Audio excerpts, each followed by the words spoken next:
Wait till you see how our sports betting analyst Todd Fuhrman is dressed today. Todd's brought to you by FanDuel. Here, show it off. Beautiful stuff right there.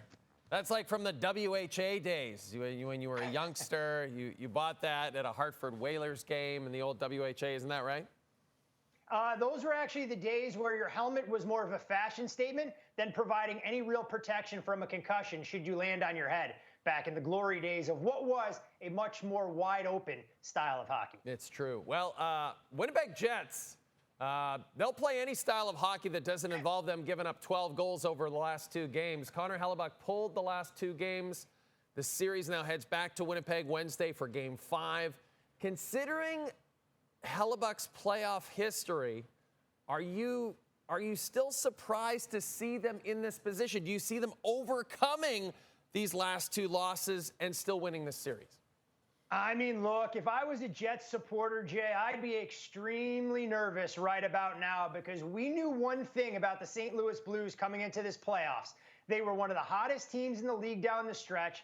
They were damn near unbeatable at home, and we thought that Jordan Binnington could be given the slight nod in net over his counterpart in Connor Hellebuyck.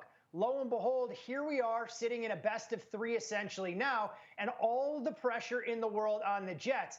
Now, fortunately for Winnipeg, they should get some reinforcements back. Gabriel Velarde returning from injury gives them that big physical presence in front of the net that provides a little bit of an offensive capability. So while I don't think the Jets should be all doom and gloom, I do think they are in a ton of hurt right now with all of the pressure there. If they don't get on the board first, you're going to be able to hear a pin drop in that building. Should set up an electric atmosphere for Game 5. As for the Oilers, it was very positive in Games 3 and 4. They came back to even up their series with the LA Kings. Game 5 will be Tuesday night. Edmonton is the lone team, Todd, that you have picked to win the Stanley Cup, so I assume you feel that the Oilers will finish this series and finish off the Kings. Jay, I lie to you a lot when we do these segments. I profess to be things that I'm not capable of actually delivering on. And if I said I was confident in the Edmonton Oilers' ability to win this series, it would be yet another bold-faced lie. And watching the first 4 games of this series, I'm starting to feel like Bradley Cooper's character in Limitless, a movie that I think 12 people saw. You're just outright exhausted after watching these wild third periods where the Kings can't hold a lead, the Edmonton Oilers refuse to score the first goal, and trusting one of these goalies to come up with a timely save has kind of been pick your poison. But I'll tip my hat to Darcy Kemper. He was outstanding in that third period in overtime where the Kings decided they would park the bus like an inferior European soccer team.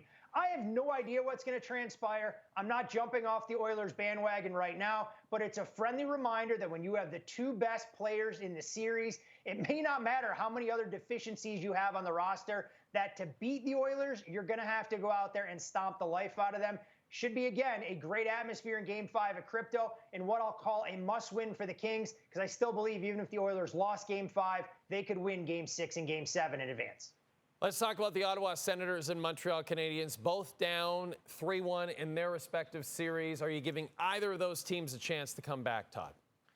Look, I think Montreal has acquitted themselves quite nicely against the Washington Capitals. It's a young team coming of age. We saw what Samuel Montembeault was capable of doing. The problem for them is I don't know if Jakub Dobeš is going to be able to perform in hostile territory. That felt like a back-breaking defeat at the Bell Center, the way things went down in the third period. So I look at Ottawa, and they're a bounce here, a bounce there away from this series being knotted up at 2. I don't love some of the firepower or lack thereof that the Sens have atop their lineup, but I do think Linus Ullmark is more than capable of stealing a game. And if the Sens are able to win Game 5 and take it back to Ottawa for Game 6, anything is possible. So if I'm making a case for one of these 2 underdogs to erase a 3-1 series deficit, I'd be more comfortable backing the Sens than I would be Montreal. Now, I mentioned it earlier, your only horse in the Stanley Cup race as of right now is the Edmonton Oilers. We are about 10 days into the Stanley Cup playoffs for 2025. Todd, we want to give you an opportunity now because we so respect you. We love having you as a part of our show. We want to let you add a team.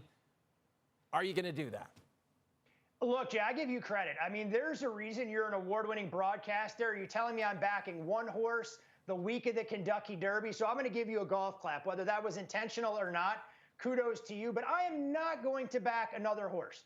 I'm going to hope that the Edmonton Oilers find a way to get through the first round series against the Los Angeles Kings.